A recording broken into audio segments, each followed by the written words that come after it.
Welcome, YouTubers, to another, actually I would say my first Nanatsu No Taizai review. And for this chapter, we're going to be reviewing chapter 176. Now, whoa! That's just my throughout my whole expression throughout this whole entire chapter is just, holy snap. What is going to happen now? We get to see a couple of things that, that are kind of leaving to speculation as to what's going on. First of all, what the heck? Is actually Dreyfus gonna win control over the demon that's controlling him? Because if we remember, guys, that demon's been controlling him for like already years now, and Dreyfus actually finally cried for once. He cried while he was actually attacking Meliodas. Now that could be a sign that maybe Dreyfus is aware that what he's doing is actually is actually causing him to some major pain inside. But you gotta remember, Dreyfus is also a holy knight, and they even mentioned that he's one of the strongest holy knights that are in the series so far. I want to say strongest, but he's just up there. He's not necessarily weak in itself, but he is a force to be reckoned with.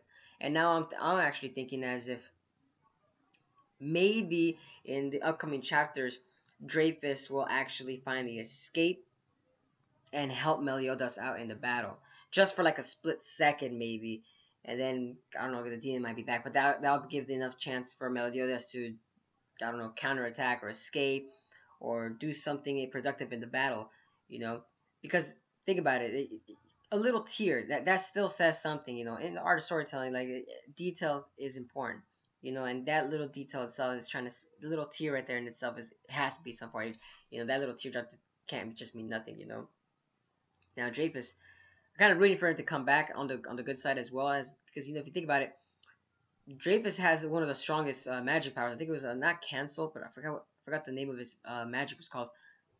But he has a strong will, if I remember correctly, and he was able to if I remember when he fought against Diana, he actually was able to, I would say, cancel out her powers as well. And if you think about it, Dreyfus is in itself, I feel like that's the reason why he actually is on the Ten Commandments, because if he was on the good side, man, Meliodas' team of fighters would drastically improve if Dreyfus was on that side. But moving on, in this chapter we also get to see a little bit of, I would say, Gilfrost.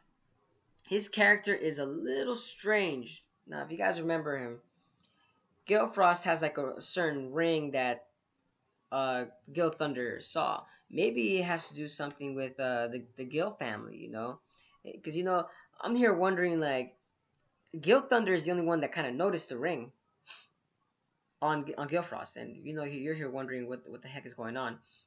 Personally, in my opinion, maybe it's I would say a clan or a separate family from the Gil family that's going on, or maybe that ring is an heirloom to Gil Thunder that they might have noticed, or it's actually part of the Druids, like a Druid emblem or a Druid magical item or something along the line of that. Because you got to remember, the ring was also it had a close-up view of it too, so for sure that the author is trying to imply something in itself right there.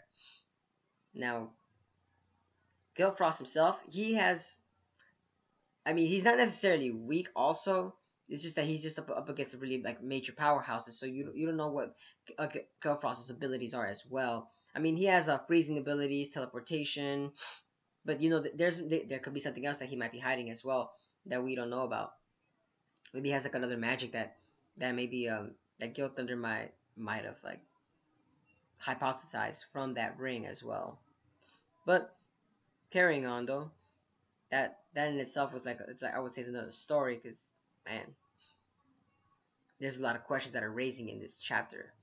Now, from where we left off at, now we actually see, there's a little speculation from where we left off. It's actually Estorasa. Now, this character.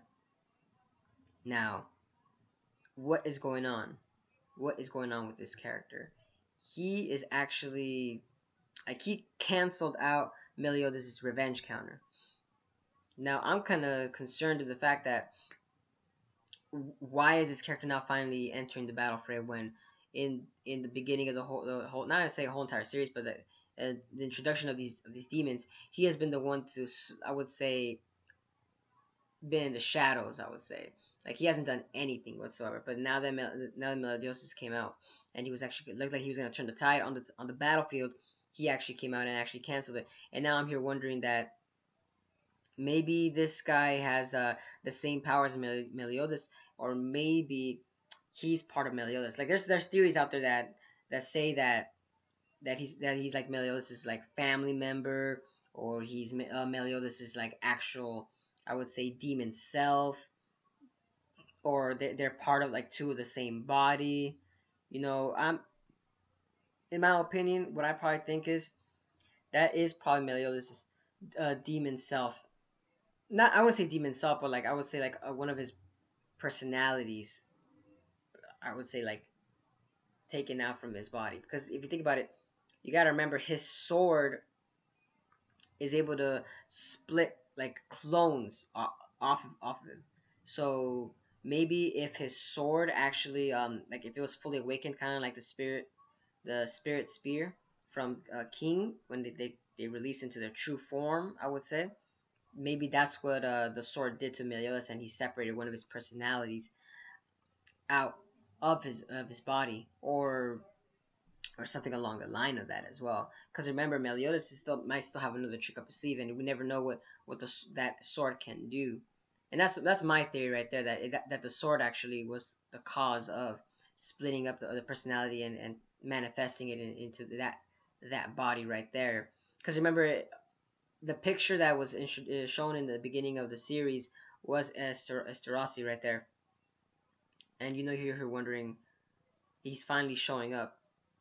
So what can this guy do? And there's theories out there saying that his commandment is thou shalt not so and so and so and so.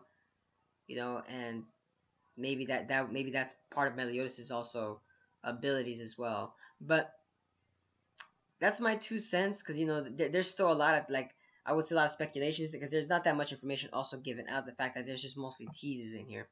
But personally, I also I might think that he is part of Meliodas. I wouldn't say it's Meliodas himself, but just a personality.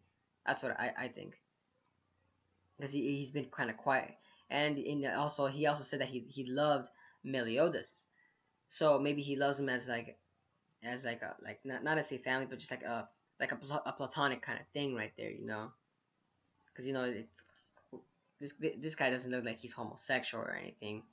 Not saying that it's just by the looks that he looks homosexual. I'm just saying that he doesn't give off that like vibe that he physically wants Meliodas. It just feels like it's just platonically, like a psychological psychopath, Yeah, they just platonically love that person. But that's it for this review. Let me know what you guys think down in the comment section of what you guys think about this whole chapter. Personally, my thing, I'm just amazed at, like, holy snap, there's just so many ideas that are happening right now, and that Meliodas is kind of in a pucker right there, and he actually does need help. But let me know down in the comments what you guys think. But if you guys enjoy my comment, don't forget to subscribe. But this is Mr. Zen signing out.